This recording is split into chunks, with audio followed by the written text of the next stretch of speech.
আসসালামু আলাইকুম, সবাই কেমন আছেন? আশা করি সবাই ভালো আছেন। তো আলহামদুলিল্লাহ, অনেক দিন 2 মাস পর আমরা কালকে ইনশাল্লাহ আমাদের আমাদের যে মেশিনে কালকে কারেন্টের লাইন দেওয়া হবে। সব কিছু অলমোস্ট সব কিছু কাজ শেষ হয়ে গেছে। একটু ডিলে হয়েছে আমাদের কারণে, মূলত কারণ এই কিছুদিন যাবত মার্কেটটা একটু ডাউন ছিল, একটু আপনার ড্যাম ছিল মার্কেটটা। তো সেই জন্য আমরা নিজের ইচ্ছে আমরা নিজের ইচ্ছে আমরা একটু ডিলে করছি এই কাজটা। তো এই যে কাজ আমাদের কমপ্লিট ইনশাল্লাহ। আজকে কাজ কমপ্লিট হয়েছে। কালকে ভেতরে আমরা ইনশাল্লাহ প্রোডাকশনে চলে যাবো। প্রোডাকশন যেতে আর হয়তো 2 সপ্তাহ লাগতে পারে, বাট কালকে মেশিনে লাইন দেওয়া হবে। মেশিনে লাইন দেওয়ার পরে ইনশাল্লাহ আমরা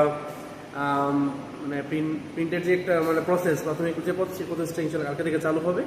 সো যারা আমাদের জন্য দোয়া করছিলেন যেন তাড়াতাড়ি চালু হয়, তাদেরকে অনেক ধন্যবাদ। আর দোয়া করবেন, আপনাদের জন্য দোয়া করি যেন আপনারাও ভালো কিছু করতে পারেন এবং আপনার জন্য আমি হেল্প করতে পারি। তো আসসালামু আলাইকুম।